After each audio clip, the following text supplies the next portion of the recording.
ನಮಸ್ಕಾರ ವೀಕ್ಷಕರೇ, ನಾನು ನಿಮ್ಮ ಆಸ್ಟ್ರೋ ತಾರಿಣಿ ಮಾತಾಡ್ತಾ ಇರೋದು. ನನ್ನ ಹೊಸ ಯೂಟ್ಯೂಬ್ ಚಾನಲ್ ಆದ ಆಸ್ಟ್ರೋ ತಾರಿಣಿ ಹೋಲಿಸ್ಟಿಕ್ ಸೆಂಟರ್ಗೆ ನಿಮ್ಮೆಲ್ಲರಿಗೂ ಸ್ವಾಗತ.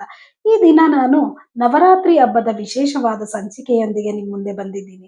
ನವರಾತ್ರಿ ಹಬ್ಬವನ್ನು ಯಾತಕ್ಕಾಗಿ ಆಚರಿಸಬೇಕು, ನವರಾತ್ರಿ ಹಬ್ಬದ ವಿಶೇಷ ಏನು, ಅದ್ರ ಬಗ್ಗೆ ಸಂಕ್ಷಿಪ್ತವಾಗಿ ತಿಳ್ಕೊಳ್ಳೋಣ. ನವರಾತ್ರಿಯ ದಿನವನ್ನು ನಾವು ದುರ್ಗಾದೇವಿಯು ಮಹಿಷಾಸುರನನ್ನ ಸಂಹರಿಸಿದ ದಿನವಾಗಿ ಹಾಗೂ ಪಾಂಡವರು ತಮ್ಮ ಅಜ್ಞಾತವಾಸದಿಂದ ಬಂದ ದಿನವಾಗಿ ನಾವು ಆಚರಿಸುತ್ತೇವೆ.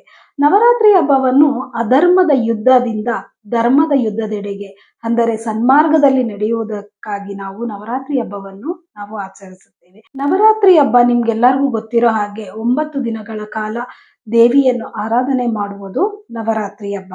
ನವರಾತ್ರಿಯಲ್ಲಿ ನಾವು ಯಾವ ದೇವಿಯನ್ನ ಪ್ರತಿಷ್ಠಾಪನೆ ಮಾಡಬೇಕು, ಹೇಗೆ ಕಳಸ ಪ್ರತಿಷ್ಠಾಪನೆ ಮಾಡಬೇಕು ನಿಮ್ಗೆಲ್ಲರಿಗೂ ಗೊತ್ತೇ ಇರುತ್ತೆ. ಒಂದು ಅಖಂಡ ದೀಪವನ್ನು ನೀವು ಪ್ರತಿಯೊಬ್ಬರು ಮನೆಯಲ್ಲಿ ಬೆಳಿಗ್ಗೆ 9 ದಿನಗಳ ಕಾಲ ಅಖಂಡ ದೀಪವನ್ನು ಬೆಳಗೋದ್ರಿಂದ ಕೂಡ ತುಂಬಾ ಒಳ್ಳೆಯದಾಗುತ್ತೆ. ಹಾಗೆ ಅಖಂಡ ದೀಪವನ್ನು ಬೆಳಗಿದ ನಂತರ ಕಳಸವನ್ನು ಪ್ರತಿಷ್ಠಾಪನೆ ಮಾಡಿ ದೇವಿಯನ್ನು ಅಲಂಕಾರ ಮಾಡಿ ಪ್ರತಿದಿನವೂ ಪೂಜೆಯನ್ನು ಮಾಡೋದ್ರಿಂದ ತುಂಬಾ ಒಳ್ಳೆಯದಾಗುತ್ತೆ. ಪ್ರತಿಯೊಬ್ಬರು ಕೂಡ ನವರಾತ್ರಿ ಹಬ್ಬವನ್ನು ಆಚರಣೆ ಮಾಡಿ ಇದರಿಂದ ಸುಖ, ಶಾಂತಿ, ನೆಮ್ಮದಿ, ಮನಸ್ಸಿಗೆ ಮೊದಲು ನೆಮ್ಮದಿಯನ್ನು ಸಿಗುತ್ತೆ. ಹಾಗೆ ಧರ್ಮದೆಡೆಗೆ ನಮ್ಮ ಮನಸ್ಸನ್ನು ಕೊಂಡೊಯ್ಯುತ್ತೆ. ಪ್ರತಿಯೊಬ್ಬರು ದೇವಿಯ ಆರಾಧನೆಯನ್ನು ಈ 9 ದಿನಗಳ ಕಾಲ ಆಚರಣೆಯನ್ನು ಮಾಡೋದ್ರಿಂದ ತುಂಬಾ ಒಳ್ಳೆಯದಾಗುತ್ತೆ. ಧನ್ಯವಾದಗಳು.